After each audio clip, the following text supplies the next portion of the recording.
Prosecutors in New Jersey are determining whether additional charges may be brought against the students. Deanna Zandt is the author of Share This, How You Will Change the World with Social Networking. And she joins me now from New York. Deanna, it's always good to have you with us. So, you know, this is such a sad case, but given this propensity that, you know, much of the world seems to have now for just making the most private of things public, was this something that was always going to happen? I think that it was in some ways. Part of that is because kids and all of us really haven't been given an education on how, sort of digital literacy education and how to deal with these things and what's appropriate and what's not appropriate to share and how we can critically think about what we're sharing so that these kinds of things don't happen. There have been more than a dozen suicides, I think it is, related to cyberbullying, though you suggested previously that this isn't actually about the dark side of technology. It's more, you know, about the dark side of humanity, really. Yeah. But there's got to be something about the internet itself that seems to make it more okay, more appealing, more easy to just pick on people. I think the internet does facilitate, through its ease of posting, a certain degree of sharing things that people probably shouldn't, and sharing mean things. There's a certain distance that's created. But at the same time, you look at other cases. Here in the U.S., we had a case just a couple of weeks ago where 15-year-old Billy Lucas killed himself, and there's no indication that the internet played any role in that, that the bullying actually happened face-to-face in his school.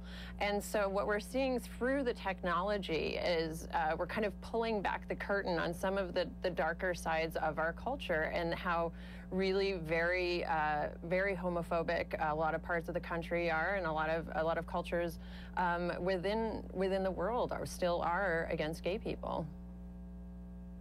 But how do we get to this place, do you think, where there is this need, seemingly, to share absolutely everything? You know, it's just what you do. Yeah, well, again, I think people don't necessarily have a lot of experience in thinking critically about what's okay to share. You know, we've been given a set of tools that are very, very new and not very nuanced with how we think of privacy. And I think in some ways, we've had a false notion of what privacy is. We, in the past, have thought that privacy is sort of a binary. It's either public or it's private. When in reality, we've always had this nuanced view that there are some things that I tell my friends that I, you know, don't tell my mother, or, you know, we have this layered, nuanced view. And right now, social networking tools don't really represent that well and don't necessarily treat information fairly that way. And we have a long way to go before we can properly integrate both our impulses and our desire to share, which is a very human thing, and it's a very very primal thing to connect and share with one another. But we have to think about the cultural repercussions of what we do share.